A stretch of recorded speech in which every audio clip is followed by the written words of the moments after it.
What's up, guys? So the Super Bowl was last night, and I have no concern whatsoever for the Super Bowl and the American football that they play at the Super Bowl. The only thing I care about that comes out of the Super Bowl are the awesome trailers.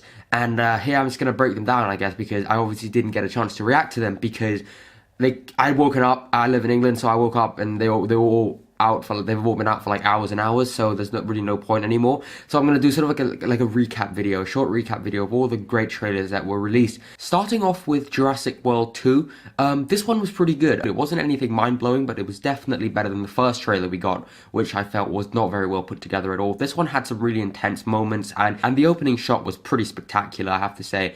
So, you know, I have faith in Jay Bayona as a director, that he'll make a good film with this. So yeah, I'm relatively excited, and still not 100% sold, but yeah. We then had a trailer for Westworld Season 2, which I personally was very excited to see. I think a lot of us Westworld fans out there are very excited, but I think that it was a problem releasing it at the Super Bowl because, you know, you're going up against these huge films. You've got Marvel and Star Wars and all the rest of it, and when you have a TV show that is popular but not, you know, on the same level as something like Game of Thrones or maybe Stranger Things, you kind of run the risk of having it being, you know, left to the wayside and kind of forgotten. And I think that was the problem with Westworld Season 2 here, was it just kind of got overshadowed by all the other great stuff. It was still a great trailer, and I'm still very excited to see it, but yeah, there was much better stuff released at the Super Bowl. We also had a trailer for Skyscraper, which is Dwayne Johnson's new film.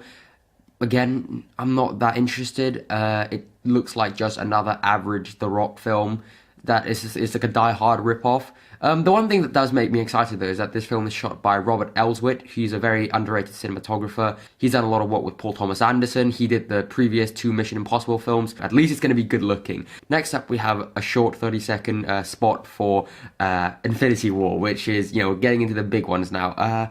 I really enjoyed this, even though it was just 30 seconds, and I was just kind of like, that's it, you know? It's still a really good spot that showed us a lot, and as fans, I think we were really excited just to see 3 or more superheroes in the same frame. You know, Doctor Strange doing something, Iron Man flying in from behind, you know, Cap with his new shield, which personally I don't think looks that good, but hopefully he'll get his old one back. So yeah, that's that for the Infinity War one, which I thought was, there's not much to talk about. So moving on to Han Solo. I am very excited. I'm very excited. You know, obviously, leading up to this, the press for Solo hasn't been very good.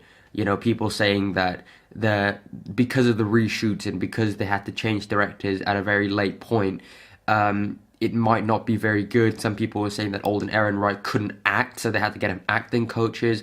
The proper one's coming out today. Whether or not I'll do a reaction, we'll see. But yeah, just judging from that teaser alone, I'm pretty excited because visually it's very good. It might not. It looks a little bit too much like Rogue One, though. The cinematography here by Bradford Young is on point, but I have to say, I feel like it lacks a bit of color. I think a Han Solo movie, you know, which is this cool gangster film, could do with a little bit more color. But on a visual level, I am impressed. Whether or not the story and the characters grab me is yet to be seen, but my favorite trailer out of all the Super Bowl trailers that we got was Mission Impossible 6 Fallout. Holy shit, I am excited for this film. It wasn't on my top 10 most anticipated of the year, and that's because it was another Mission Impossible film.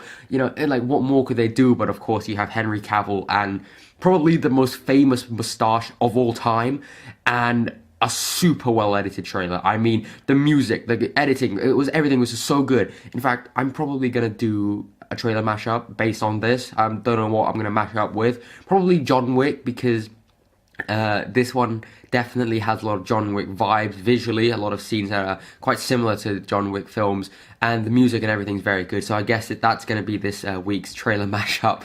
But no, it looks really good. The fight scenes, the stunts, which pretty much all done practically. It's just a really good trailer, and my favorite out of all the ones in this Super Bowl. So that was just a quick video to give you my thoughts on some of the Super Bowl trailers. They released a Cloverfield movie like 3 hours ago. I'm gonna watch it eventually, and I'll try and review it if it's that good. It doesn't seem to be that good. I am watching Altered Carbon, though, the new Netflix series. I'm well over halfway. I think it's very good, and I'll review it as soon as I finish it. Thank you very much, guys, for watching. Thank you.